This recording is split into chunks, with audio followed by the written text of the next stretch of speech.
पुणी थे आज प्रातः समय प्रभु चरण तले बसवा मनोनीत लोक मान सहित उपासना करने प्रशंसा करने मुख अन्वेषण करने प्रभु देइथिबा अवसर मो प्रभु का नाम धन्यवाद दिए। विशेष धन्यवाद दिए वीरेंद्र भाई को। आकस्मिक भाव में काली मते फोन आइला, मु आज बाहर अच्छी बरमपुर ना तथापि कौन से स्थान जपरी अवस्था सब प्रभु राज्य एवं सेवा कार्य प्रस्तुत होवार आवश्यक। वास्तव में यह मु सौभाग्य बोली मन करुछि। आज पुणी थे आपण मान निकट रे आपण मान सहित रे प्रार्थना रे बाजरे प्रातः उपासना रे योगदान करबा निमंते आपण माने मते देइथिबा ए सुंदर अवसर निमंते पुणी थे मु ए अर्ली मॉर्निंग प्रेयर ग्रुप को परिचालना करुवा समस्त प्रभुकर दास दासी को पुणी योगदान करिथिबा समस्त प्रभुकर प्रिय लोक मान को मोर भक्तिपूर्ण नमस्कार प्रेस लॉर्ड ज्ञापन करुअछि। आसु हम माने आज ईश्वर वाक्य अल्प समय आम माने चिंता करबा। आमे समस्त प्रार्थना करुअछु, प्रार्थना मन को बल देउअछु, प्रार्थना मन को नूतन भाव में प्रभु का सहित चलवा अनुभूति देउअछु। आज मु प्रार्थना संबंध में केतोटी कथा कहवा इच्छा करे कहीं आम मैंने प्रार्थना करिवार आवश्यक। तार पूर्व गोटे छोट कहानी तो कह पारब नहीं, यहाँ तो घटना कही मो ईश्वर वाक्य आरंभ करने निमंते चाहे। घटनाटी ए प्रकार थरे जणे किसी संडे स्कूल पिला को धरी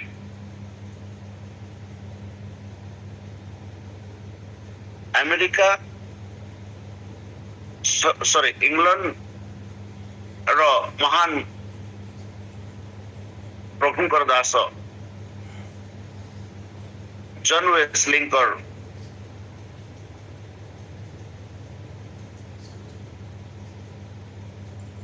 बासस्थान बुलेवा नेवा स्थिर कले। जॉन वेस्ली जने मिशनरी से आफ्रिका एवं अमेरिका प्रार्थना करुतिले। जने भयंकर प्रभुकर दास से आश्चर्य भाव में प्रभु जॉन वेस्ली को व्यवहार करिसंते।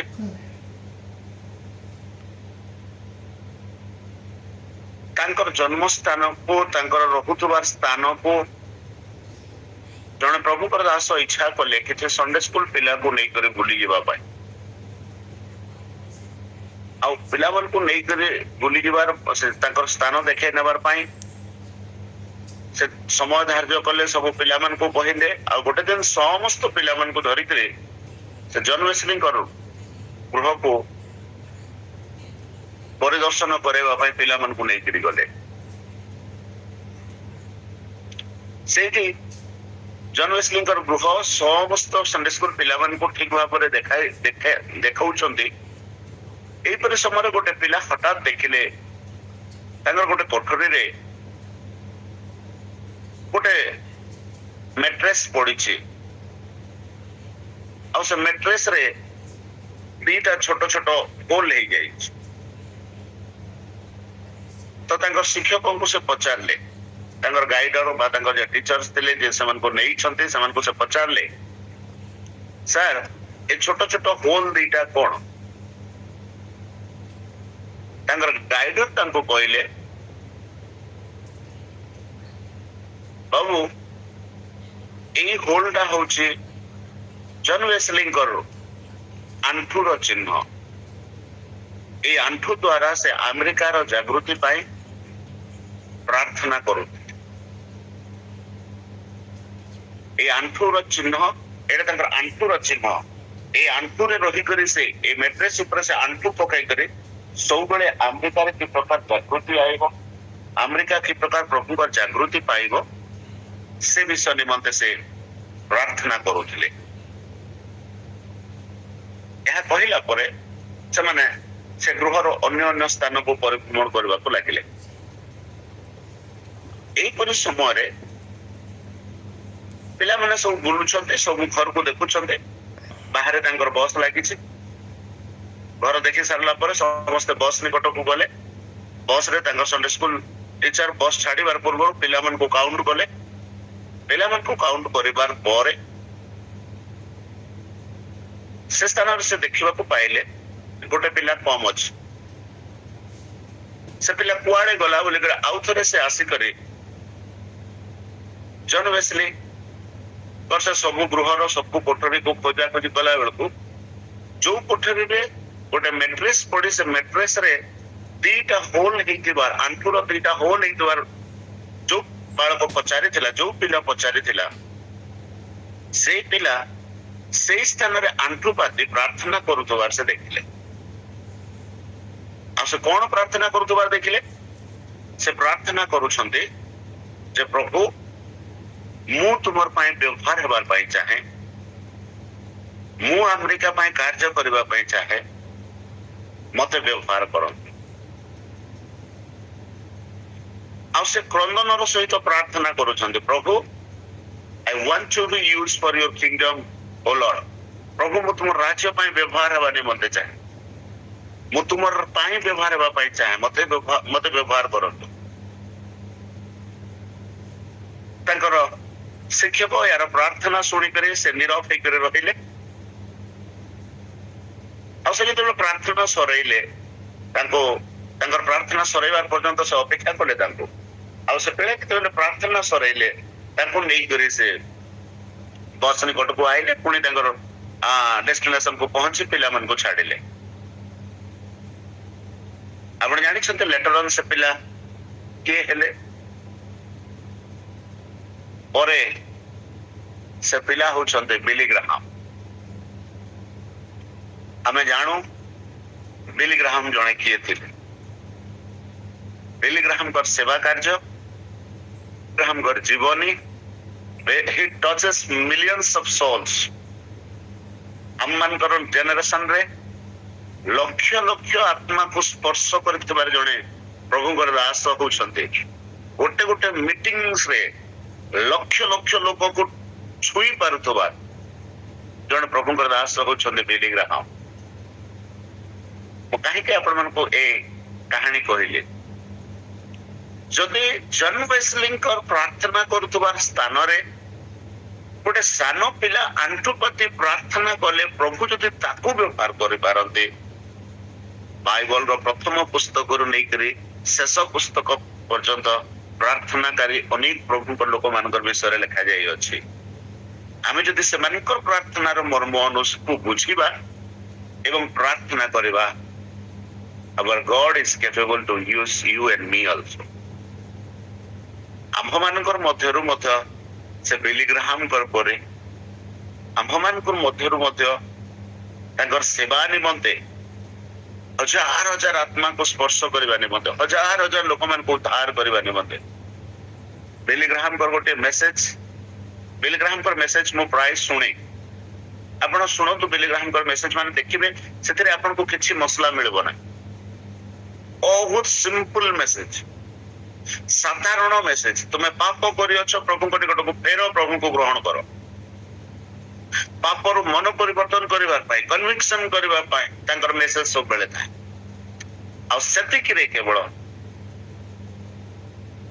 ଲକ୍ଷ ଲକ୍ଷ ଲୋକ ପ୍ରଭୁଙ୍କ ନିକଟକୁ ଫେରନ୍ତି। ଆମେରିକାର ଗୋଟେ କନଭେନସନ ରେ ଥରେ ବିଲି ଗ୍ରାହାମ ପ୍ରଚାର କରୁଥିଲେ।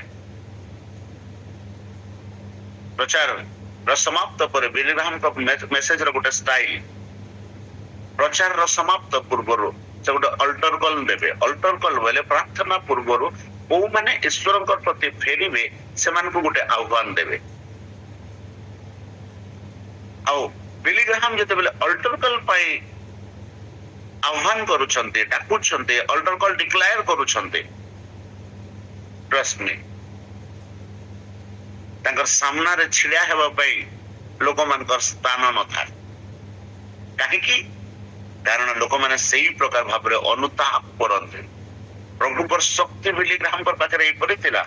ତାଙ୍କର କଥା ଯଦି ବି ସାଧାରଣ ଥିଲା, ସେ ସାଧାରଣ କଥା ଲୋକମାନଙ୍କର ହୃଦୟକୁ ଛେଦି ଦଉଥିଲା, ଛେଦି ଦେଉଥିଲା। ସେମାନେ ପ୍ରଭୁଙ୍କ ନିକଟକୁ ଆସୁଥିଲେ, ପ୍ରଭୁଙ୍କୁ ଗ୍ରହଣ କରୁଥିଲେ। ଯେମିତି ପ୍ରେରିତ 2 ଅଧ୍ୟାୟରେ ଲେଖାଯାଇଅଛି, ପିତରଙ୍କର ପ୍ରଥମ ଶିକ୍ଷାରେ ଲୋକମାନଙ୍କର ହୃଦୟ ବିଦୀର୍ଣ୍ଣ ହେଲା ବୋଲି ଲେଖାଯାଇଛି। ସେମାନେ ପ୍ରେରିତ ମାନଙ୍କ ନିକଟକୁ ଆସି ପଚାରୁଛନ୍ତି, ହେ ଭାଇ ମାନେ, ପରିତ୍ରାଣ ପାଇବା ନିମନ୍ତେ ଆମେ ଏବେ କଣ କରିବୁ? ମୋର ପ୍ରିୟ ପ୍ରଭୁଙ୍କ ଲୋକମାନେ, ପ୍ରାର୍ଥନା ହିଁ ସେ ଶକ୍ତି ଅଟେ ଯେ ଆମମାନଙ୍କର ସାଧାରଣ କଥାକୁ ଅସାଧାରଣ ଭାବରେ ଲୋକଙ୍କ ଜୀବନରେ ପ୍ରବାହିତ କରିପାରେ ବା ବ୍ୟବହାର କରିପାରେ। 2 ଦିନ ତଳେ ବୋଧେ ଆମର ମଣ୍ଡଳୀରେ ଗୋଟେ ଜାଗାରେ ପ୍ରାର୍ଥନା ପାଇଁ ଉତ୍ସାହିତ କଲା ବେଳକୁ ଲୋକମାନଙ୍କୁ କହୁଥିଲି, ଆମ ଚର୍ଚ୍ଚରେ ମୁଁ କହୁଥିଲି ଯେ ପ୍ରାର୍ଥନା ପ୍ରଭୁଙ୍କ ଦ୍ଵାରା ପ୍ରାପ୍ତ ହେଇଥିବା ଆମମାନଙ୍କର ଗୋଟିଏ ମାତ୍ର ଅସ୍ତ୍ର ଅଟେ, ଯାହା ସଠିକ ଲକ୍ଷ୍ୟ ସ୍ଥଳକୁ ଭେଦ କରିବା ନିମନ୍ତେ ଯଥେଷ୍ଟ ଶକ୍ତି ରଖେ।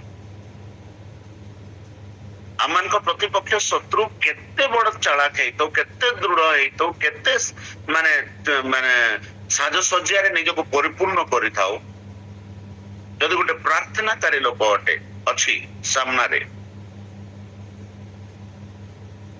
ପ୍ରାର୍ଥନାକାରୀ ଲୋକମାନଙ୍କ ସମ୍ମୁଖରେ ଶୈତାନ କେବେ ଛିଡା ହେଇପାରିବନି। ବାକି ଯୋଉମାନେ ପ୍ରାର୍ଥନା କରୁଛୁ ବୋଲିକରି ନିଜକୁ ଦେଖଉଥିବେ, ମୁଁ ଗୋଟେ ଘଟଣା ଆପଣଙ୍କୁ ବାଇବଲରେ ଜଣାଉଛି। 40 ଦିନ ପର୍ଯ୍ୟନ୍ତ ଗଲିଆତ ଇସ୍ରାଏଲ ସୈନିକ ମାନଙ୍କର ସମ୍ମୁଖରେ ଚିତ୍କାର କଲେ, ଆଉ ଗଲିଆତ ଯେତେବେଳେ ଚିତ୍କାର କଲେ ତାଙ୍କର ସମ୍ମୁଖରେ କେହି ଛିଡା ହେଇପାରିଲେ ନାହିଁ। ସେମାନେ ପ୍ରଭୁଙ୍କ ଲୋକ ଥିଲେ ନା ନାହିଁ? ପ୍ରଭୁଙ୍କ ଲୋକ ଥିଲେ, ପ୍ରଭୁଙ୍କୁ ଭରସାକାରୀ ଲୋକ ଥିଲେ, ବଳିଦାନ ଚଢେଇବାର ଲୋକ ଥିଲେ।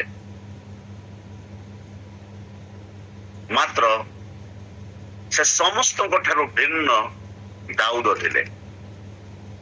ତାର ଚିତ୍କାର ଦାଉଦ ଗୋଟେ ଥର ଶୁଣୁ ଶୁଣୁ ତାଙ୍କର ଅନ୍ତର ଆତ୍ମାର ଗୋଟେ ଭିନ୍ନ ପ୍ରକାର ପ୍ରତିକ୍ରିୟା ପ୍ରକାଶ ପାଇଲା।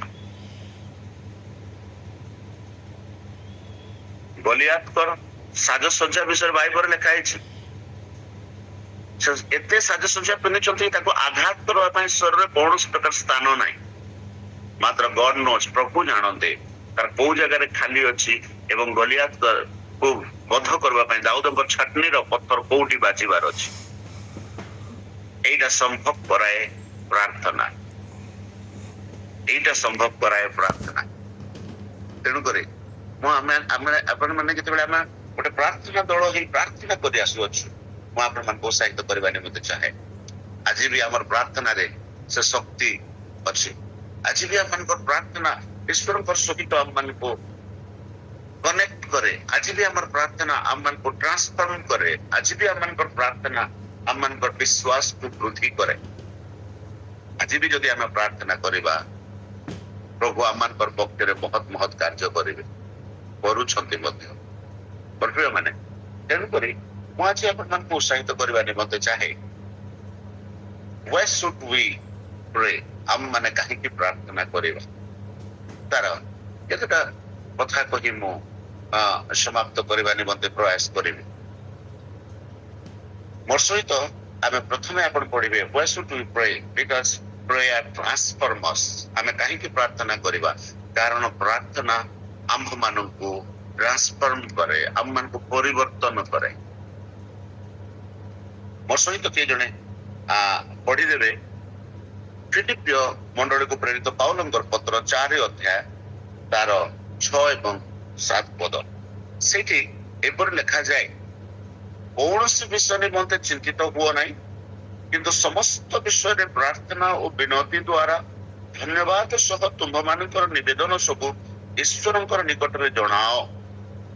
ସେଥିରେ ସମସ୍ତ ବୋଧର ଅଗମ୍ୟ ଯେ ଈଶ୍ୱରଙ୍କର ଶାନ୍ତି ତାହା ତୁମମାନଙ୍କର ହୃଦୟ ଓ ମନକୁ ଖ୍ରୀଷ୍ଟ ଯୀଶୁଙ୍କର ସହଭାଗିତାରେ ସୁରକ୍ଷା କରି ରଖିବ। ମୁଁ କହିଲି ପ୍ରଥମ ବିନ୍ଦୁ, ପ୍ରେୟାର ଟ୍ରାନ୍ସଫର୍ମସ୍। ପ୍ରାର୍ଥନା ଆମମାନଙ୍କୁ ପରିବର୍ତ୍ତନ କରେ। ଅନେକ ସମୟରେ ଯେତେବେଳେ ଆମେ ଚିନ୍ତିତ ଥାଉ, ଅନେକ ସମୟରେ ଯେତେବେଳେ ଆମେ ବ୍ୟତିବ୍ୟସ୍ତ ଥାଉ ଆମମାନଙ୍କର ଜୀବନର କୌଣସି ସମସ୍ୟା ପାଇଁ, ଆମମାନଙ୍କର ଜୀବନର କୌଣସି ଏପରି କାର୍ଯ୍ୟ ଯାହା ଆମମାନଙ୍କର ଦ୍ଵାରା ସାଧିତ ହେଇପାରୁନାହିଁ ପରି ଆମମାନଙ୍କୁ ଲାଗେ, ବା ସମୟରେ ଆମମାନଙ୍କ ଦ୍ଵାରା ହେଇପାରୁନାହିଁ ପରି ଆମମାନେ ଅନୁଭବ କରୁ। ଏହିପରି କେତେ ମୁହୂର୍ତ୍ତ ଏବଂ ଏହିପରି କେତେ ଦିନ ଆମମାନଙ୍କର ସହିତ ଘଟଣା ଆମମାନଙ୍କର ସହିତ ଅଛି, ଆମେ ଗଣନା କରି ପାରିବା ନାହିଁ। ମାତ୍ର ଏହିପରି ସମୟରେ ଯଦି ଆମେ କୌଣସି ବିଷୟ ନିମନ୍ତେ ଚିନ୍ତା ନ କରି, ବାଇବେଲ ଆମକୁ ପ୍ରେରିତ ପାଉଲ ଏ ଫିଲିପି ମଣ୍ଡଳୀ ଲୋକମାନଙ୍କୁ ଗୋଟେ ସୁନ୍ଦର ଉପଦେଶ ଦେଇଛନ୍ତି ଯେ ତମେ କୌଣସି ବିଷୟ ନିମନ୍ତେ ଚିନ୍ତା କର ନାହିଁ। ଯୋଉମାନେ ଆମେ ପ୍ରଭୁଙ୍କୁ ଅନୁକରଣ କରୁଛୁ, ପ୍ରଭୁଙ୍କର ଉପରେ ନିର୍ଭର କରୁଛୁ, ଅନେକ ସମୟରେ ପ୍ରାର୍ଥନା କରିବା ବେଳକୁ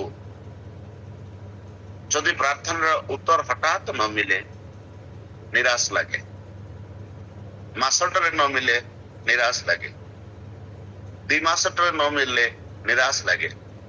ଧୀରେ ଧୀରେ ଆମର ପ୍ରାର୍ଥନାର ବିଷୟ ପରିବର୍ତ୍ତନ ହେଇଯାଏ, ଆମେ ପରିବର୍ତ୍ତନ ହେଇଯାଉ, ଆମେ କଠିନ ହେଇଯାଉ। ପ୍ରଭୁଙ୍କର ସେବାରେ ଗୋଟେ ଛୋଟ ଅନୁଭୂତି ଅଛି। ବହୁତ ଲୋକଙ୍କୁ ପ୍ରଭୁଙ୍କ ନିକଟକୁ ଆଇବାର ଦେଖିଛୁ, ପ୍ରଭୁଙ୍କ ନିକଟରେ ଆସି ପ୍ରାର୍ଥନା କରିବାର ଦେଖିଛୁ।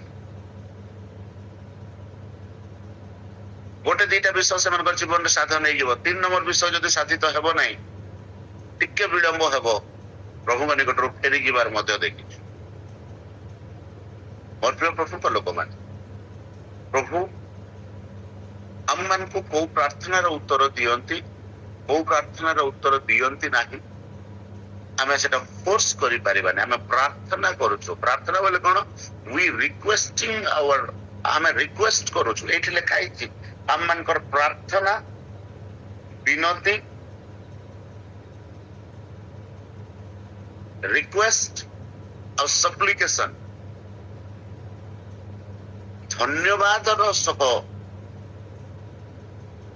ଈଶ୍ୱରଙ୍କ ନିକଟରେ ଜଣାଇବାର ଅଛି। ଯଦି ଧନ୍ୟବାଦର ସହ ଆମମାନଙ୍କର ବିନତି ଓ ନିବେଦନ ଆମେ ଈଶ୍ୱରଙ୍କ ନିକଟରେ ଜଣାଇବା, ତାହେଲେ ସମସ୍ତ ବୋଧର ଅଗମ୍ୟ ଯେ ଈଶ୍ୱରଙ୍କର ଶାନ୍ତି ତାହା ଆମମାନଙ୍କର ହୃଦୟ ଓ ମନକୁ ଖ୍ରୀଷ୍ଟ ଯୀଶୁଙ୍କ ସହଭାଗିତାରେ ସୁରକ୍ଷିତ କରି ରଖିବାରେ ସକ୍ଷମ ଅଟେ। ମୋର ପ୍ରିୟ ପ୍ରଭୁଙ୍କ ଲୋକମାନେ, ତେଣୁକରି ପ୍ରାର୍ଥନା ଆମମାନଙ୍କର ଜୀବନରେ ମହତ୍ୱପୂର୍ଣ୍ଣ ଅଟେ। ଦିନ ପ୍ରତିଦିନ ଆମମାନଙ୍କର ଜୀବନକୁ ଟ୍ରାନ୍ସଫର୍ମ କରେ ପ୍ରାର୍ଥନା। ଆମେ ସବୁଦିନ କାହିଁକି ପ୍ରାର୍ଥନା କରୁଛୁ? ଆମେ ଜଗତରେ ଥିଲା ବେଳକୁ ଦୈନନ୍ଦିନ ଜୀବନରେ ଆମେ ସକାଳୁ ଆମର ଜୀବନ ପ୍ରାର୍ଥନାରେ ଆରମ୍ଭ କଲା ପରେ, ପ୍ରାର୍ଥନା ସରାଇଲା ପରେ ସାଙ୍ଗେ ସାଙ୍ଗେ ଆମମାନଙ୍କର ଜୀବନରେ ପରୀକ୍ଷା, ସାଙ୍ଗେ ସାଙ୍ଗେ ଆମମାନଙ୍କର ଜୀବନରେ ପ୍ରଲୋଭନ ଆରମ୍ଭ ହୁଏ। ଏମିତି ଜିନିଷ ମାନେ ଆରମ୍ଭ ହୁଏ ଯାହା ମତେ ପ୍ରଭୁଙ୍କ ଠାରୁ ବିମୁଖ କରିଦିଏ। ଏମିତି ଜିନିଷ ଆମର ସହିତ ଏମିତି ଘଟଣା ଆମମାନଙ୍କ ସହିତ ଘଟେ ଯାହା ମତେ ପ୍ରଭୁଙ୍କ ଠାରୁ ଦୂରକୁ ନେଇଯିବା ପାଇଁ ପ୍ରୟାସ କରେ। ମାତ୍ର ଆମେ ଯଦି ପ୍ରାର୍ଥନାରେ ସମୟ କ୍ଷେପଣ କରୁଛୁ, ଆମେ ଯଦି ପ୍ରଭୁଙ୍କ ସହିତ ଚାଲିବାର ସବୁଠାରୁ ପ୍ରଥମ ପଦକ୍ଷେପ ହେଲା ପ୍ରାର୍ଥନା କରିବା। ଆମେ ଯଦି ପ୍ରଭୁଙ୍କ ସହିତ ଚାଲିବାର ଆରମ୍ଭ କରିଛୁ, ପ୍ରଭୁଙ୍କ ସହିତ ରହିବା ନିମନ୍ତେ, ତାଙ୍କ ସହିତ ଗୋଟେ ଅନ୍ତରଙ୍ଗ ମୁହୂର୍ତ୍ତ ବିତେଇବା ନିମନ୍ତେ ଆମେ ଆରମ୍ଭ କରୁଛୁ, ତାହେଲେ ପ୍ରାର୍ଥନା କରିବା। ଆଉ ଯଦି ଆମେ ପ୍ରାର୍ଥନା କରିବା, ପ୍ରାର୍ଥନା ଆମକୁ ଟ୍ରାନ୍ସଫର୍ମ କରିବ। ଗୋଟେ ଛୋଟ ବାଳକର ପ୍ରାର୍ଥନା, ପ୍ରଭୁ ମତେ ବ୍ୟବହାର କର, ଆଗାମୀ ଦିନରେ ବିଲି ଗ୍ରାହାମ ରୂପରେ ଯଦି ତାଙ୍କୁ ପରିଣତ କରିପାରିଲା, ପ୍ରଭୁ ଆମମାନଙ୍କର ପ୍ରାର୍ଥନାରେ ମଧ୍ୟ ଆମମାନଙ୍କୁ ଟ୍ରାନ୍ସଫର୍ମ କରିପାରିବା ନିମନ୍ତେ ସକ୍ଷମ ଅଟନ୍ତି। ତେଣୁକରି ପ୍ରାର୍ଥନାରେ ନିରନ୍ତର ବୃଦ୍ଧି ପାଇବା ଆମମାନଙ୍କ ନିମନ୍ତେ ଆବଶ୍ୟକ ଅଟେ। 2 ନମ୍ବର ବିଷୟ ମୁଁ ଆପଣମାନଙ୍କ ନିମନ୍ତେ କହିବା ପାଇଁ ଚାହେଁ। Prayer gives us opportunity to express our feelings to God. ପ୍ରାର୍ଥନା ଆମମାନଙ୍କୁ ଗୋଟେ ସୁଯୋଗ ଦିଏ ଆମମାନଙ୍କର ହୃଦୟର ସମସ୍ତ କଥା ପ୍ରଭୁଙ୍କୁ ଭାଙ୍ଗି କହିବା। ଅନେକ ସମୟରେ ବହୁତ ଲୋକ ଆମେ ପ୍ରଭୁଙ୍କ ନିକଟକୁ ଆଇଲା ବେଳକୁ ନିଜର ହୃଦୟକୁ ଭାଙ୍ଗି ପାରନ୍ତି ନାହିଁ। ଗୀତ ସଙ୍ଗୀତରେ ଗୋଟେ ସୁନ୍ଦର କଥା ଲେଖା ଯାଇଅଛି, କି ଜଣେ ମତେ ପଢିଦେବେ। ଗୀତ ସଙ୍ଗୀତ ତାର 62 ଅଧ୍ୟାୟ, Psalms chapter 62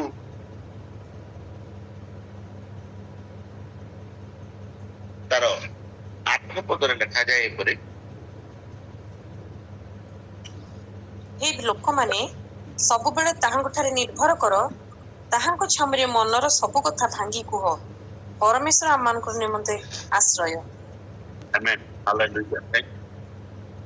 ଏଠି ଲେଖା ଅଛି ଏ ଲୋକମାନେ ସବୁବେଳେ ତାହାଙ୍କ ଠାରେ ନିର୍ଭର କର, ତାହାଙ୍କର ଛାମୁରେ ମନର ସବୁ କଥା ଭାଙ୍ଗି କୁହ।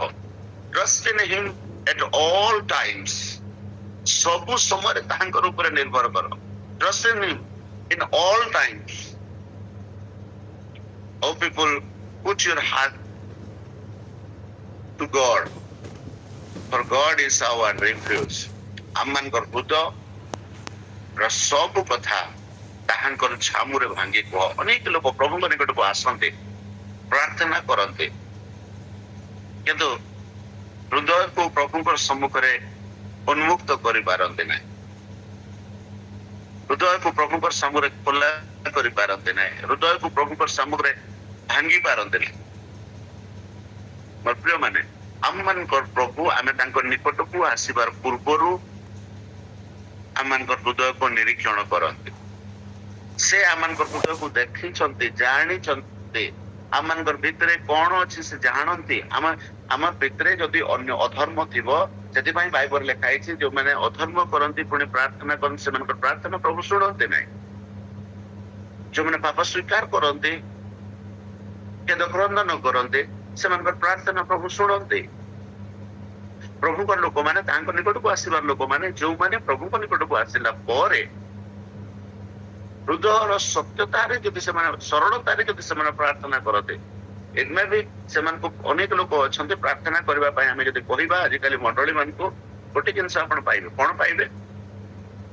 They arranging their words such a beautiful way.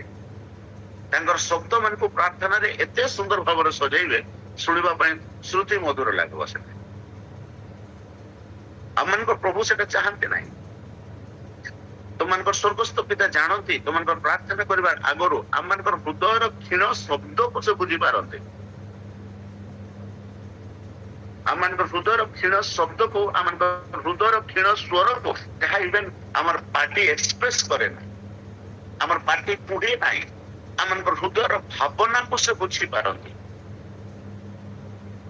ତେଣୁକରି ମୋର ପ୍ରିୟ ପ୍ରଭୁଙ୍କ ଲୋକମାନେ, ଆମେ ଯେତେବେଳେ ପ୍ରଭୁଙ୍କ ନିକଟକୁ ଆସୁ, ଆମେ ପ୍ରଭୁଙ୍କ ଉପରେ ଭରସା କରି ଏତେ ଦିନ ଯାଏ ଆମେ ବାଇବଲ ଗୀତ ସଂହିତାରେ ପ୍ରଭୁଙ୍କ ଦାସ କୁହନ୍ତି, ଯେତେ ଲୋକ ତାଙ୍କର ଉପରେ ଭରସା କରିଛନ୍ତି ସେ କେବେ ହେଲେ କାହାକୁ ତାଙ୍କର ମୁଖ କଳା ହେବା ପାଇଁ ଦେଇନାହାନ୍ତି। ଯେତେ ଲୋକ ତାଙ୍କ ଠାରେ ପ୍ରାର୍ଥନା କରିଛନ୍ତି ସେମାନଙ୍କ ପ୍ରତି ସେ କେବେ ହେଲେ ପିଠି ଦେଖାଇ ନାହାନ୍ତି। ମୁଁ ପ୍ରାର୍ଥନା କଲେ ଆମେ ଦିନ ଆମ ପାଖରେ 50ଟା ଅଯୋଗ୍ୟତା ଥିବ, ଆମ ପାଖରେ ଗୁଡାଏ ଡେଫିସିଏନ୍ସି ଥିବ, କିନ୍ତୁ ଆମମାନେ ଯେତେବେଳେ ପ୍ରାର୍ଥନାରେ ପ୍ରଭୁଙ୍କର ଉପରେ ନିର୍ଭର କରି ଆପଣ ମନର କଥା ତାହାଙ୍କ ସମ୍ମୁଖରେ ପ୍ରକାଶ କରୁ, ପ୍ରଭୁ ଆମମାନଙ୍କୁ ପଢେଇ ନିଅନ୍ତି। ପ୍ରଭୁ ଆମମାନଙ୍କର ସହିତରେ ଛିଡା ହୁଅନ୍ତି। ପ୍ରଭୁ ଆମମାନଙ୍କୁ ତାଙ୍କର ପ୍ରେମ ଢାଳି ଦିଅନ୍ତି। ପ୍ରଭୁ ଆମମାନଙ୍କୁ ତାଙ୍କର ଅଯାଚିତ ଅନୁଗ୍ରହରେ ପରିପୂର୍ଣ୍ଣ କରନ୍ତି। ତେଣୁକରି ମୋର ପ୍ରିୟ ପ୍ରଭୁଙ୍କ ଲୋକମାନେ, ନିରନ୍ତର ପ୍ରାର୍ଥନାରେ ଆମମାନେ ସମୟ କ୍ଷେପଣ କରିବାର ଆବଶ୍ୟକ। ପ୍ରଭୁଙ୍କର ଉପରେ ନିର୍ଭର କରିବାର ଆବଶ୍ୟକ। 3 ନମ୍ବର କଥା ମୁଁ ଆପଣମାନଙ୍କୁ କହିବି, କାହିଁକି ଆମମାନେ ପ୍ରାର୍ଥନା କରିବାର କଥା। ଗୀତ ସଂହିତା ତାର 145 ଅଧ୍ୟାୟକୁ ଯଦି ଆମମାନେ ପଢିବା, ତାର 18 ପଦରେ ଏଇ ପ୍ରକାର ଲେଖାଯାଏ, ସଦାପ୍ରଭୁ ଆପଣା ନିକଟରେ ପ୍ରାର୍ଥନାକାରୀ, ସତ୍ୟ ଭାବରେ ପ୍ରାର୍ଥନାକାରୀ ସମସ୍ତଙ୍କର ନିକଟବର୍ତ୍ତୀ ଅଟନ୍ତି। ଅର୍ଥାତ ପ୍ରେୟାର କନେକ୍ଟ ଅସ୍ ଟୁ ଗଡ୍। ପ୍ରାର୍ଥନା ଆମମାନଙ୍କୁ ଈଶ୍ୱରଙ୍କର ସହିତ ଗୋଟେ କନେକ୍ସନ ମଧ୍ୟକୁ ଆଣେ। ଆମମାନେ ଈଶ୍ୱରଙ୍କ ସହିତ ଡାଇରେକ୍ଟ କନେକ୍ଟ ହେଇପାରିବା ନାହିଁ। ଈଶ୍ୱରଙ୍କ ସହିତ ଡାଇରେକ୍ଟ କନେକ୍ଟ ହେବାର ସବୁଠାରୁ ବେଷ୍ଟ ଆଉ ଇଜିଏଷ୍ଟ ୱେ ହଉଛି ପ୍ରେୟାର। ତ ଈଶ୍ୱରଙ୍କ ସହିତ ମିଳିତ ହେବାର, ଈଶ୍ୱରଙ୍କୁ ପ୍ରାପ୍ତ ହେବାର, ତାଙ୍କର ଉପସ୍ଥିତିକୁ ପ୍ରାପ୍ତ ହେବାର, ଆପଣ ଯେକୌଣସି ସ୍ଥାନରେ ଥାଆନ୍ତୁ, ଯେପରି ଭାବରେ ଥାଆନ୍ତୁ, if you want to connect with God, just ଆପଣ କୁହନ୍ତୁ, ହେ ସ୍ୱର୍ଗସ୍ଥ ପିତା, immediately he will connect with you. संगे संगे से आम मान सहित कनेक्ट हो दिन हो राति हो प्रात हो मध्यरात्रि हो किसी जाए आसे ना प्रेज द लॉर्ड केते उत्तम प्रभु आम मानकर केते उत्तम ईश्वर आम मानकर आम मानकर आपण मत कहतु आज आम पाखापाखि 60 लोक अच्छु किए आम मानकर पर जने उत्तम बंधु अच्छी जे आम मानकर प्रत्येक कॉल को रेस्पॉन्स करे आम मानकर प्रत्येक कथा को যত্ন সহকারে শুনে बेले बेले आम मानकर अति प्रिय लोक माने आम मानकर अति प्रिय बंधु माने जहांकर ऊपर आम निर्भर करू जहां माने भरोसा करू जदि किसी विषय आम तांको निकटरे प्रकाश करियछु पुणे तांको गुप्त रखिबा पई कहिथिबु दे आर नॉट फेथफुल आउ जने कहार निकटरे सेटा को से माने परिप्रकाश करि दैथिबे मात्र प्रभु का नाम धन्यवाद आम मानकर प्रभु आम मानकर प्रति कदापि से परि करिना आमे जते बेले भी तांको निकट को आसीछु प्रार्थना रे एई परि गोटे जिनस मोर प्रिय माने आमे जे कोनोसी स्थान रे थाउ जे परि अवस्था रे थाउ संकटापन्न अवस्था रे थाउ रोग अवस्था रे थाउ क्लेश अवस्था रे थाउ अभाव अवस्था रे थाउ दुर्दिन रे थाउ जे कोनोसी कठिन समय रे थाउ प्रभुंकर जदि साहाय्य पाइबार अच्छी प्रभुंकर जदि उपस्थिति पाइबार अच्छी केवल पदटी आम प्रार्थना करिबार दरकार इमिडिएटली ताहांकर शांति आम हृदय को राज्य करिबार आरंभ करिवो इमिडिएटली तांकर प्रेजेंस आम जीवन रे राज्य करिबार आरंभ करिवो सेति पाए प्रार्थना ए स्थान देखो कौन लिखाई प्रभु दास दाऊद 145 गीत संगीत लेखक से स्पष्ट भाव गोटे कथा कहते सदा प्रभु आपण निकट में प्रार्थना करी केमती प्रार्थना करी सत्य भाव प्रार्थना करी अनेक लोक प्रार्थना करती किंतु सत्य भाव प्रार्थना करती ना आमे ताहा निकटरे प्रार्थना करूछु जानिबार कथा ताहांक निकटरे कौनसी विषय अप्रकाशित नुहे समस्त विषय उलंग और अनावृत अटे एपरी प्रभुंकर सम्मुखरे मु शब्द सजेइले कौन हेबो एपरी प्रभुंकर सम्मुखरे सरलतार सहित आसे प्रभु मु एटा करि पारु नै स्वीकार कले लाभ अछि स्वीकार करे छाड़िले लाभ अछि मोर प्रिय प्रभु को लोक माने प्रार्थना मन को ईश्वर सहित सम्मिलित करिबार गोटे सुंदर माध्यम अटे जमी कहली आम जे कौन से स्थान रे थाउ आम जेपरी अवस्था रे थाउ आपण चिंता करिसंते ए पृथ्वी रे केते लोक एकाथरे प्रभु निकट प्रार्थना करुवे प्रार्थना समय केते लोक वर्तमान ईश्वर निकट आंटु पाती केते लोक ईश्वर निकट क्रंदन करुवे केते लोक ईश्वर निकट हृदय कथा को भांगी कहते प्रभु गोटे स्वर को हेले ए जाए अग्राह्य करे नाहांती क्षीण क्षीण स्वर को भी प्रभु शुणी अच्छा एवं प्रार्थनाकारी पुणे सत्य भाव प्रार्थना करे लोक मानकर निकटवर्ती निकट को आसी अच्छा सहित गोटे सुंदर संपर्क स्थापन कर प्रभु का लोक माने प्रभु को अधिक जानिबार गोटे सुंदर विषय है प्रार्थना जे जति प्रार्थना करे प्रभु को से सेतिकी जाने वाक्य बाइबल पढ़ीबाटा बाइबल रो मर्म प्राप्त हेबाटा प्रार्थनाकारी लोक माने जानते मध्यस्थ लोक माने जानते आठ स्थान रे छिड़ा हेबार लोक माने जानते सेति पई बाइबल रो परमेश्वर आठ स्थान रे छिड़ा हेबा पई गोटे लोक ଲୋକକୁ ଅନ୍ୱେଷଣ କରନ୍ତି। ଗୋଟିଏ ଲୋକ ଯଥେଷ୍ଟ। ଜିଜିକଲ ପୁସ୍ତକରେ ଲେଖା ହେଇଛି, ଏ ଆମମାନଙ୍କର ପାଇଁ, ଏ ଲୋକମାନଙ୍କର ପାଇଁ, ଏ ଜଗତର ପାଇଁ ଫାଟ ସ୍ଥାନରେ ଛିଡା ହେବ। ଏଇପରି ଆମେ ଗୋଟିଏ ଲୋକକୁ ଅନ୍ୱେଷଣ କରୁଅଛୁ। ସେଇଟା ଗୋଟେ ଭିନ୍ନ ପ୍ରକାର ପ୍ରାର୍ଥନା। ମୁଁ ସେ ଆଡକୁ ଯିବି ନାହିଁ। ମାତ୍ର ପ୍ରାର୍ଥନା ଆମମାନଙ୍କୁ ଈଶ୍ୱରଙ୍କର ସହିତ ଦୃଢ ଭାବରେ ସମ୍ମିଳିତ କରାଏ। ପ୍ରାର୍ଥନା ଈଶ୍ୱରଙ୍କର ଉପସ୍ଥିତି ମଧ୍ୟକୁ ଆମମାନଙ୍କୁ ଆଣେ, ଈଶ୍ୱରଙ୍କ ସହିତ ଆମମାନଙ୍କୁ ମିଳିତ କରାଏ। ଆମେ ପ୍ରାର୍ଥନା ସମୟରେ ଯୋଉମାନେ ପ୍ରାର୍ଥନାରେ ଯୋଗଦାନ କରୁଅଛୁ, ଏହା ଏତେ ଗୋଟେ ସୁନ୍ଦର ଅବସର ବାସ୍ତବରେ ଆମମାନଙ୍କର ଜୀବନ ପାଇଁ ଅଟେ। ସକାଳୁ ସକାଳୁ ପ୍ରଭୁଙ୍କର ଉପସ୍ଥିତିକୁ ଉପଲବ୍ଧି କରିବାର ସୌଭାଗ୍ୟ ପ୍ରଭୁ ଆମମାନଙ୍କୁ ଦେଇଅଛନ୍ତି। ସକାଳୁ ସକାଳୁ ତାଙ୍କର ଉପସ୍ଥିତିର ଆନନ୍ଦକୁ ଉପଲବ୍ଧି କରିବା ପାଇଁ ପ୍ରଭୁ ଆମମାନଙ୍କୁ ଅବସରଟି ଦେଇଅଛନ୍ତି। ଏହି ପ୍ରାର୍ଥନା ଦ୍ୱାରା ଆମମାନେ ଈଶ୍ୱରଙ୍କର ଉପସ୍ଥିତିକୁ ଲାଭ କରିପାରୁଛୁ। ଆମମାନଙ୍କର ଦୁର୍ବଳତାର ବିଷୟକୁ ଆମେ ତାଙ୍କ ନିକଟରେ ପରିପ୍ରକାଶ କରିପାରୁଛୁ। ପୁଣି ସମୟ କ୍ରମେ ସେ ସମସ୍ତ ବିଷୟରେ ସବଳ ହେବାର ଆମେ ନିଜକୁ ପରିଲକ୍ଷିତ କରିପାରୁଛୁ। ତେଣୁକରି ମୋର ପ୍ରିୟ ମାନେ, ଆମମାନେ ପ୍ରାର୍ଥନାରେ ଅଧିକ ସମୟ କ୍ଷେପଣ କରିବାର ଆବଶ୍ୟକ। ନେକ୍ସଟ ପଏଣ୍ଟ, 4 ନମ୍ବର ପଏଣ୍ଟ ମୁଁ କହିବି, we grow in faith when we pray। ଆମର ବିଶ୍ୱାସ ବୃଦ୍ଧି ପାଏ ଯେତେବେଳେ ଆମମାନେ ପ୍ରାର୍ଥନା କରୁ। ଏଥିପାଇଁ ଯଦି ଆମମାନେ ପଢିବା ଗୋଟେ ପଦ, ଏଭ୍ରି ଚିଠା ଓ ତାର 11 ଅଧ୍ୟାୟ ତାର 6 ପଦକୁ ଯଦି ଆମମାନେ ପଢିବା, ସେ ସ୍ଥାନରେ ଏଇପରି ଲେଖାଯାଏ,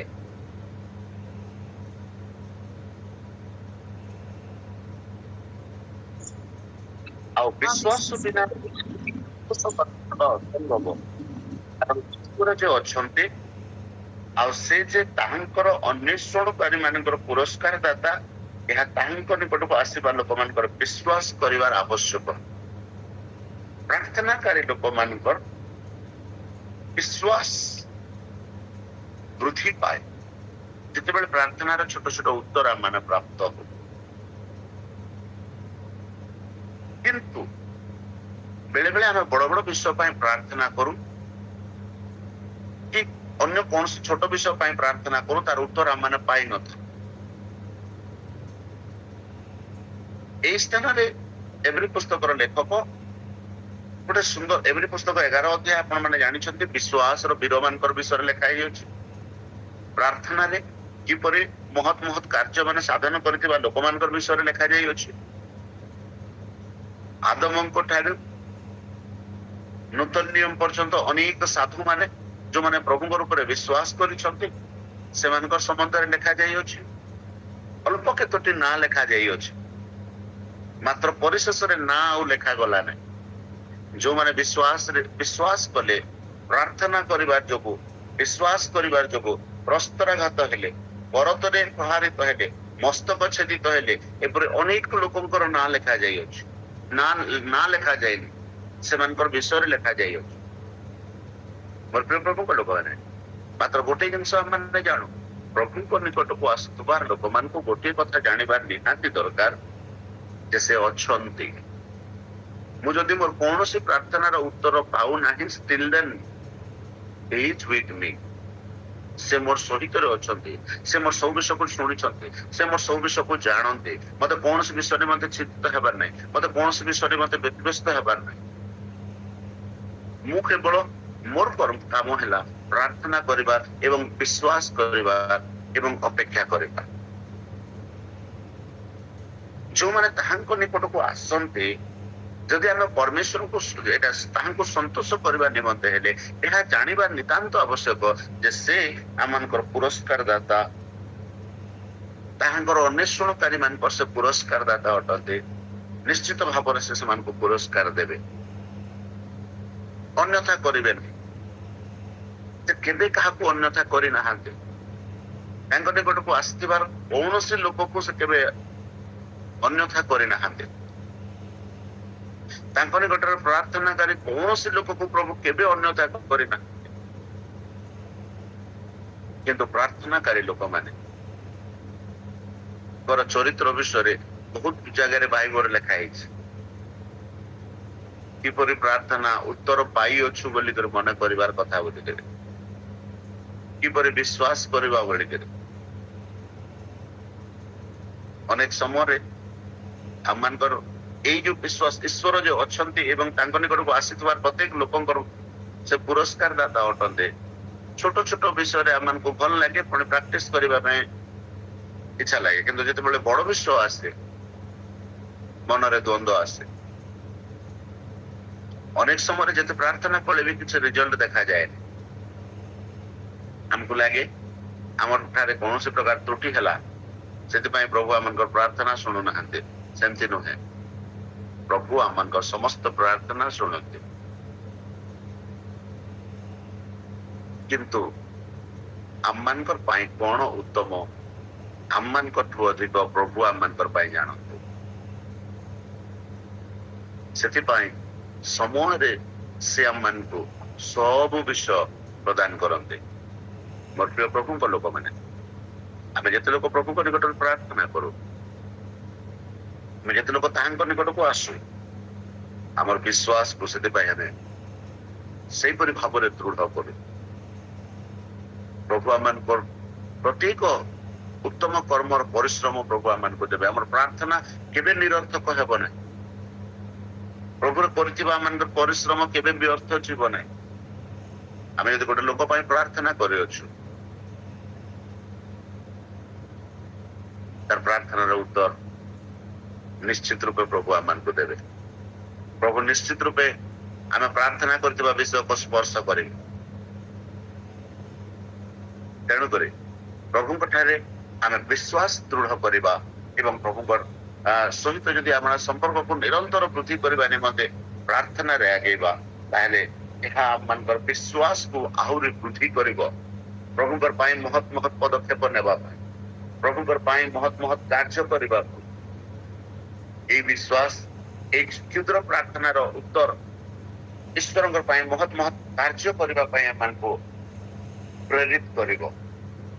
ପ୍ରଭୁଙ୍କର ଜଣେ ପ୍ରିୟ ଦାସ ୱିଲିୟମ କେରି ସେ ଗୋଟେ କଥା କହନ୍ତି, ପ୍ରଭୁଙ୍କ ପାଇଁ ମହତ୍ ମହତ୍ କାର୍ଯ୍ୟ କର ଏବଂ ପ୍ରଭୁଙ୍କ ଠାରୁ ମହତ ମହତ ବିଷୟ ଅପେକ୍ଷା କର। ଏଟା କେତେବେଳେ ଜଣେ ପ୍ରଭୁଙ୍କର ପାଇଁ ମହତ କାର୍ଯ୍ୟ କରିବା ପାଇଁ ପ୍ରେରିତ ହେଇପାରିବ ଜାଣିଛନ୍ତି? ଯେତେବେଳେ ଏଇ ଛୋଟ ଛୋଟ ବିଷୟରେ ପ୍ରାର୍ଥନାର ଉତ୍ତର ପାଏ, ବିଶ୍ୱାସ ବୃଦ୍ଧି ପାଏ। ଯଦି ମୁଁ ଛୋଟ ବିଷୟ ପାଇଁ ପ୍ରାର୍ଥନା କରୁଛି, ଯଦି ପ୍ରଭୁ କରିପାରୁଛନ୍ତି, ମୋ ମହତ ବିଷୟ ପାଇଁ, ମୋ ବଡ ବିଷୟ ପାଇଁ ପ୍ରାର୍ଥନା କରିବେ, ପ୍ରଭୁ ଆମର ପାଇଁ ନିଶ୍ଚିତ ରୂପେ ତାହା ସାଧନ କରିପାରିବେ। ୱିଲିୟମ କେରିଙ୍କର ଏଇଟା କେବଳ ତାଙ୍କର କଥନ ନୁହେଁ, ବାସ୍ତବରେ ସେ ପ୍ରଭୁଙ୍କ ଠାରୁ କେତେ ବଡ ବିଷୟ ଏକ୍ସପେକ୍ଟ କଲେ, କେତେ ବଡ ବିଷୟ ଅପେକ୍ଷା କଲେ। ଅନେକ ଭାରତୀୟ ଭାଷାରେ ଈଶ୍ୱରଙ୍କର ବାକ୍ୟକୁ ଭାରତୀୟ ଲୋକମାନଙ୍କୁ ପ୍ରଦାନ କରିକରି ଯିବାରେ ପ୍ରମୁଖ ଲୋକ ହଉଛନ୍ତି ୱିଲିୟମ କେରି। ପ୍ରଭୁଙ୍କ ପାଇଁ ମହତ୍ ମହତ୍ କାର୍ଯ୍ୟ କଲେ, ପ୍ରଭୁଙ୍କ ଠାରୁ ତାର ରିୱାର୍ଡ ଆଜି ପର୍ଯ୍ୟନ୍ତ ପାଉଛନ୍ତି। ଆଜି ଯେତେବେଳେ ଆମେ ଗୋଟେ ଲୋକକୁ ବାଇବଲ ଦଉଛୁ, ତାର ରିୱାର୍ଡ ଆପଣ ପାଇବେ। ଗୋଟେ ଲୋକକୁ ଯେତେବେଳେ ଆପଣ କି ମୁଁ କି ଆଉ କିଏ ଆମେ ପ୍ରଭୁଙ୍କ ଲୋକମାନେ ଜଣେ ଲୋକଙ୍କୁ ଈଶ୍ୱରଙ୍କର ବିଷୟରେ ଜ୍ଞାତ କରଉଛୁ, ଈଶ୍ୱରଙ୍କର ବାଇବଲଟେ ଦଉଛୁ, ତାଙ୍କୁ ପ୍ରଭୁଙ୍କର ବାକ୍ୟଟେ ତାଙ୍କୁ ଦଉଛୁ, ତାର ରିୱାର୍ଡ ଆପଣ ପାଇବେ, ମୁଁ ପାଇବି, ତାର ସାଙ୍ଗେ ସାଙ୍ଗେ ୱିଲିୟମ କେରି ନିଶ୍ଚିତ ରୂପେ ପାଇବେ। ସେ କରିଥିବା ପ୍ରୟାସ ନିମନ୍ତେ। ତେଣୁକରି ମୋର ପ୍ରିୟ ମାନେ, ପ୍ରଭୁଙ୍କର ପାଇଁ ମହତ୍ ମହତ୍ କାର୍ଯ୍ୟ କରିବାର ନିମନ୍ତେ ଏଇ ଛୋଟ ଛୋଟ ବିଷୟ ଆମମାନଙ୍କୁ ଉତ୍ସାହିତ କରେ। Prayer grow, we grow in faith। ଆମେ ବିଶ୍ୱାସରେ ବୃଦ୍ଧି ପାଉ ଯେତେବେଳେ ଆମମାନେ ପ୍ରାର୍ଥନା କରୁ। ତେଣୁକରି ଆମମାନେ ପ୍ରାର୍ଥନା କରୁ। ଆଉ ଗୋଟେ ଦିଟା ବିଷୟ କହି ମୁଁ ସମାପ୍ତ କରିବି। Next, we are strengthened when we pray। ଆମମାନେ ଶକ୍ତି ପ୍ରାପ୍ତ ହଉ ଯେତେବେଳେ ଆମମାନେ ପ୍ରାର୍ଥନା କରୁ। ମାତ୍ର ଲିଖିତ ସୁଷମାଚାର ତାର 26 ଅଧ୍ୟାୟକୁ ଯଦି ଆମମାନେ ଅଧ୍ୟୟନ କରିବା, 41 ପଦରେ ଏହିପରି ଲେଖାଯାଏ,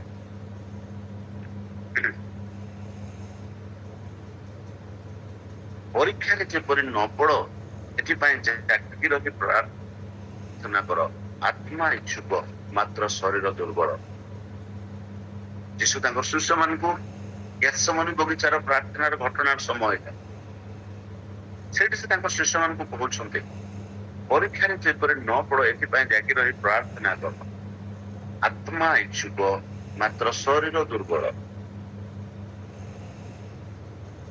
ଅନେକ ଲୋକ ପ୍ରାର୍ଥନାରେ ଯୋଗଦାନ କରିବା ପାଇଁ ଇଚ୍ଛା କରନ୍ତି, କିନ୍ତୁ ଦୁର୍ବଳ ଶରୀର ସକାଶୁ ହେଇପାରେନି। ଆତ୍ମା ଇଚ୍ଛା କରୁଥାଏ ଆଜି ପ୍ରାତଃ ଉପାସନାରେ ଯୋଗଦାନ କରିବି ପରା, ଆଜି ପ୍ରାତଃ ଉପାସନାରେ ଈଶ୍ୱରଙ୍କର ସହଭାଗିତାକୁ ଟିକେ ପ୍ରାପ୍ତ ହେବି ପରା। ଯେତେ ପ୍ରୟାସ କଲେ ଆଖି ବନ୍ଦ ହେଇଯାଉଥିବ, ଯେତେ ପ୍ରୟାସ କଲେ ଉଠି ହେଉନଥିବ, ଯେତେ ପ୍ରୟାସ କଲେ ଈଶ୍ୱରଙ୍କ ସାନ୍ନିଧ୍ୟରେ ବସିବା ପାଇଁ ବଳ ମିଳୁନଥିବ। ଆମେ ଜାଣିନୁ, ମାତ୍ର ଈଶ୍ୱର ସମସ୍ତ ବିଷୟ ଜାଣନ୍ତି। ପ୍ରାର୍ଥନା ଆମକୁ ବଳ ପ୍ରଦାନ କରେ। ଏହି ଶିଷ୍ୟମାନେ ଯୋଉମାନେ ଶୋଇ ପଡୁଥିଲେ, ଏହି ଶିଷ୍ୟମାନେ ଯୋଉମାନେ ଢୁଳେଇ ପଡୁଥିଲେ, ଯୀଶୁଙ୍କର ମୃତ୍ୟୁ ଉତ୍ତାରେ, ଯୀଶୁଙ୍କର ପୁନରୁତ୍ଥାନ ଉତ୍ତାରେ, ଯୀଶୁଙ୍କର ସ୍ୱର୍ଗାରୋହଣ ଉତ୍ତାରେ ମାର୍କ ଉପନାମ ପ୍ରାପ୍ତ ବ୍ୟକ୍ତିଙ୍କର ଗୃହରେ ଯେତେବେଳେ ଏମାନେ ପ୍ରାର୍ଥନା କରୁଛନ୍ତି, ଏମାନଙ୍କର ଜୀବନ କି ପ୍ରକାର ଭାବରେ ଶକ୍ତିଯୁକ୍ତ ହେଇଛି ଆମମାନେ ଜାଣିଛୁ। ରାଜାମାନେ ଏମାନଙ୍କୁ ଧରିଲେ, ରାଜାମାନେ ଈଶ୍ୱରଙ୍କର ବାକ୍ୟ ପ୍ରଚାର କରିବା ପାଇଁ ମନା କଲେ, ରାଜାମାନେ ଈଶ୍ୱରଙ୍କର କଥା କହିବା ପାଇଁ ମନା କଲେ। ସେମାନଙ୍କ ମୁଖରେ ମାନେ କହୁଛନ୍ତି ଏ ଲୋକମାନେ ଆମମାନଙ୍କର ପାଇଁ ଈଶ୍ୱରଙ୍କର ଆଜ୍ଞା ପାଳନ କରିବା ସର୍ବୋପରି। ଏ ବଳ କୋଉଠାରୁ ମିଳେ? ସିଂହମାନଙ୍କର ମଧ୍ୟରେ ଆରାମରେ ଶୟନ କରିବାର ବଳ କୋଉଠି ମିଳେ? ପ୍ରାର୍ଥନାରେ ମିଳେ। ପ୍ରାର୍ଥନାରେ କେତେ ବଳ ମିଳେ ଆମେ କେବେ ଦାନିଏଲକୁ ପଚାରିବା। ପ୍ରାର୍ଥନାରେ କେତେ ବଳ ମିଳେ ପ୍ରାର୍ଥନାକାରୀ ଲୋକମାନଙ୍କର ସହିତ ଗୋଟେ ଦିନ ବସିବା। ମୋର ପ୍ରିୟ ମାନେ, ଯୋଉମାନେ ପ୍ରାର୍ଥନାରେ ଅଧିକ ସମୟ କ୍ଷେପଣ କରନ୍ତି, ଆପଣ ସୁଯୋଗ ପାଇଲେ ସେହିପରି ଲୋକମାନଙ୍କ ସହିତ ଟିକେ ସମୟ କ୍ଷେପଣ କରନ୍ତୁ। ତାଙ୍କର ଅନୁଭୂତିକୁ ବୁଝିବା ପାଇଁ ଚେଷ୍ଟା କରନ୍ତୁ। ସେଇଟା ଆମମାନଙ୍କୁ ବଳ ଦେବ, ସେଇଟା ଆମମାନଙ୍କୁ ଷ୍ଟ୍ରେନ୍ଥେନ୍ କରିବ। ପ୍ରାର୍ଥନା ଆମମାନଙ୍କୁ ଷ୍ଟ୍ରେନ୍ଥେନ୍ କରେ, ଶକ୍ତି ଦିଏ। ଆମମାନଙ୍କର ଦୁର୍ବଳ ଶରୀରକୁ, ଆମମାନଙ୍କର ଆତ୍ମାକୁ ଈଶ୍ୱରଙ୍କ ସହିତ ମିଳିତ କରିବା ପାଇଁ। ମୁଁ ଯେପରି କହିଲି, ଏହା ଆମମାନଙ୍କୁ ଈଶ୍ୱରଙ୍କ ସହିତ ମିଳିତ କରାଏ। ପୂର୍ବରୁ ଯେ ପ୍ରକାର ମୁଁ ଗୋଟେ ବିନ୍ଦୁ କହିଲି, ମାତ୍ର ଆମମାନଙ୍କର ଶରୀର ଏଟା ଇଚ୍ଛା କରିବ ନାହିଁ। ମାତ୍ର ଯଦି ଆମେ ଈଶ୍ୱରଙ୍କ ନିକଟବର୍ତ୍ତୀ ହେବା, ସମୟ ହୋଇଯାଉଛି, ତେଣୁକରି ମୁଁ ଶୀଘ୍ର ଆଉ ଗୋଟେ point କହିକରି ସରେଇବି। We pray. Prayer help us. ଆମେ କାହିଁକି ପ୍ରାର୍ଥନା କରିବା? ମୁଁ କହିଲି, ପ୍ରଥମରେ ମୁଁ କହିଲି prayer transforms us। ମୁଁ ଦ୍ୱିତୀୟରେ କହିଲି prayer gives us opportunity to express our feelings to God। ତୃତୀୟରେ ମୁଁ କହିଲି prayer connect us to God। ଚତୁର୍ଥରେ ମୁଁ କହିଲି we grow in faith when we are praying। ପଞ୍ଚମରେ ମୁଁ କହିଲି we are strengthened when we are praying। ଆଉ ଦୁଇଟା କଥା ଅଛି, ମାତ୍ର ଗୋଟେ କଥା କହିବି, ମୁଁ ସମାପ୍ତ କରିବି। ଶେଷ କଥା, prayer help us to know his will for us। ପ୍ରାର୍ଥନା ଆମମାନଙ୍କୁ ସାହାଯ୍ୟ କରେ ଆମମାନଙ୍କ ନିମନ୍ତେ ଈଶ୍ୱରଙ୍କର ସିଦ୍ଧ ଇଚ୍ଛା କଣ ଜାଣିବା ପାଇଁ। ଅନେକ ସମୟରେ ଲୋକମାନେ ପଚାରନ୍ତି, ଆଜ୍ଞା ମୋର ଜୀବନର ପ୍ରଭୁଙ୍କର ଇଚ୍ଛା କଣ ମୁଁ ଜାଣିପାରୁନି। ଆପଣ ଯଦି ଈଶ୍ୱରଙ୍କର ଇଚ୍ଛା ଆପଣଙ୍କ ଜୀବନରେ ଜାଣିପାରିନାହାନ୍ତି, ପ୍ରାର୍ଥନା କରନ୍ତୁ। ଏଇ ମାଧ୍ୟ ଲିଖିତ ସୁସମାଚାର 26 ଅଧ୍ୟାୟ 39 ପଦକୁ ଆମେ ଯଦି ପଢିବା, এই ସ୍ଥାନରେ ଲେଖାଯାଏ, ପୁଣି ସେ ଅଳ୍ପ ଦୂର ଆଗକୁ ଯାଇ ଉବୁଡ ହୋଇ ପ୍ରାର୍ଥନା କରୁ କରୁ କହିଲେ, ହେ ମୋହର ପିତା, ଯଦି ହୋଇପାରେ ତେବେ ଏଇ ପାନ ପାତ୍ର ମୋ ଠାରୁ ଦୂର ହଉ, ତଥାପି ମୋହର ଇଚ୍ଛା ନୁହେଁ ମାତ୍ର ତୁମ୍ଭର ଇଚ୍ଛା। ପ୍ରାର୍ଥନା ଆମମାନଙ୍କୁ ସାହାଯ୍ୟ କରେ ତାଙ୍କର ଇଚ୍ଛା ଜାଣିବା ପାଇଁ।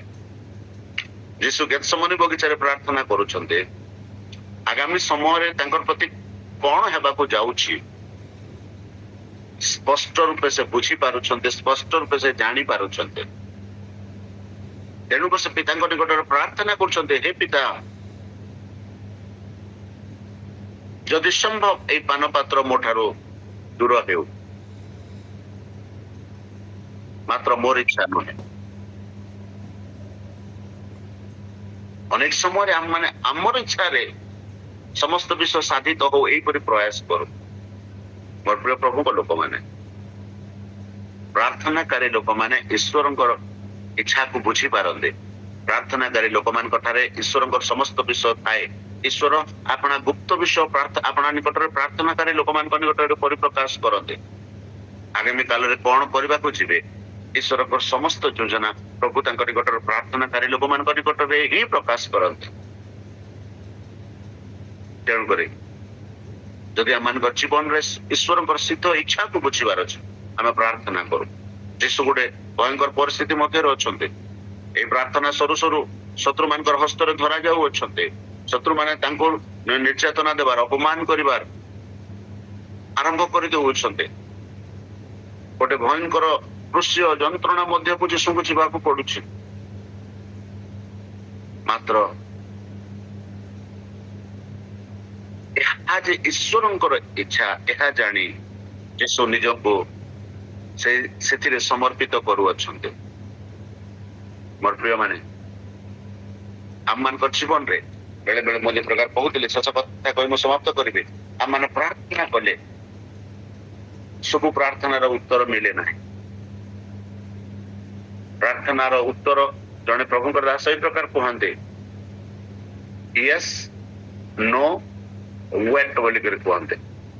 ପ୍ରାର୍ଥନାର ଉତ୍ତର ପରମେଶ୍ୱର ସାଙ୍ଗେ ସାଙ୍ଗେ ଦିଅନ୍ତି। କେତୋଟି ପ୍ରାର୍ଥନାର ଉତ୍ତର ପ୍ରଭୁ ଦିଅନ୍ତି ନାହିଁ। କେତୋଟି ପ୍ରାର୍ଥନାର ପାଇଁ ପ୍ରଭୁ ଆମମାନଙ୍କୁ ଅପେକ୍ଷା କରିବା ପାଇଁ କୁହନ୍ତି। Yes no and wait.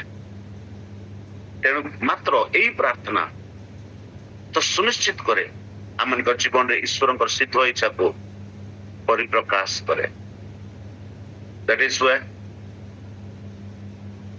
Early morning prayer group द्वारा संयुक्त होइतिबार प्रत्येक प्रार्थनाकारी लोकମାନଙ୍କୁ ମୋର ବିନତି, ନିତିଦିନ ଆମମାନଙ୍କର ଜୀବନ ପ୍ରାର୍ଥନାରେ ପ୍ରଭୁଙ୍କ ସହିତ ବିତୁଥାଉ ଏବଂ ପ୍ରଭୁଙ୍କ ଠାରୁ ଶକ୍ତି ପ୍ରାପ୍ତ ହୋଇ ଆମେ ବୃଦ୍ଧି ପାଉଥାଉ। କିଏ ଜାଣେ ଆମମାନଙ୍କର ପ୍ରାର୍ଥନା ଆମମାନଙ୍କର ଜେନେରେସନରେ ଆଉ ଗୋଟେ ବିଲି ଗ୍ରାହାମକୁ ଛିଡା କରି ନ ପାରିବ। ଆଉ ଗୋଟେ ଜନ୍ ୱେସଲି ପରି ପ୍ରାର୍ଥନାମୟ ଜୀବନ, ଆମମାନଙ୍କର ପ୍ରାର୍ଥନାମୟ ଜୀବନ ଆଉ ଗୋଟେ କାହାର ଜୀବନକୁ ପ୍ରଭାବିତ କରି ନ ପାରିବ। ପ୍ରଭୁ ଏହା ମଧ୍ୟ କରିବା ନିମନ୍ତେ ସକ୍ଷମ ଅଟନ୍ତି। ପ୍ରଭୁ ଆମ ସମସ୍ତଙ୍କୁ ଆଶୀର୍ବାଦ କରନ୍ତୁ। ପୁଣି ନିରନ୍ତର ପ୍ରାର୍ଥନାରେ ବୃଦ୍ଧି ପାଇବା ନିମନ୍ତେ ସବୁବେଳେ ସମସ୍ତଙ୍କୁ ଅନୁଗ୍ରହ ପ୍ରଦାନ କରନ୍ତୁ। ପୁଣି ଥରେ ମୁଁ ଆପଣମାନଙ୍କୁ ସମସ୍ତଙ୍କୁ ମତେ ଦେଇଥିବା ଏ ସୁଯୋଗ ନିମନ୍ତେ ଧନ୍ୟବାଦ କରେ, ପୁଣି ବିନତି କରେ ମୋର ପାଇଁ ଆମମାନଙ୍କର କ୍ଷୁଦ୍ର ସେବା କାର୍ଯ୍ୟ ପାଇଁ ପରିବାର ପାଇଁ ନିରନ୍ତର ପ୍ରାର୍ଥନାରେ ସ୍ମରଣ କରିବେ। ଧନ୍ୟବାଦ। हालेलुया। थैंक यू आशीष भाई, बहुत सुंदर वाक्य। Prayer can change everything. प्रार्थना एक अस्त्र, शैतान समस्त शक्ति को जहाँ चूर्ण विचूर्ण कर दिए। हृदय भितर बाहर प्रार्थना ईश्वर निकटरू शक्ति निर्गत करे। प्रार्थना हमको परिवर्तन कर दिए। तेणु करी प्रार्थना रे निरंतर लगी रहिबा। प्रार्थना हमको ईश्वर सानिध्य को नहीं जाई थाए, तांका सहित पर्सनल संपर्क प्रतिष्ठा कर दिए।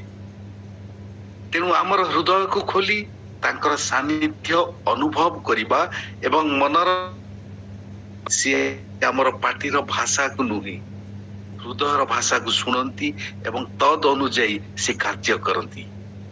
आमे सेई फाट स्थान रे ठिया हबा, जीशुंकर अनुसरण करिबा, मध्यस्थिर प्रार्थना करिबा।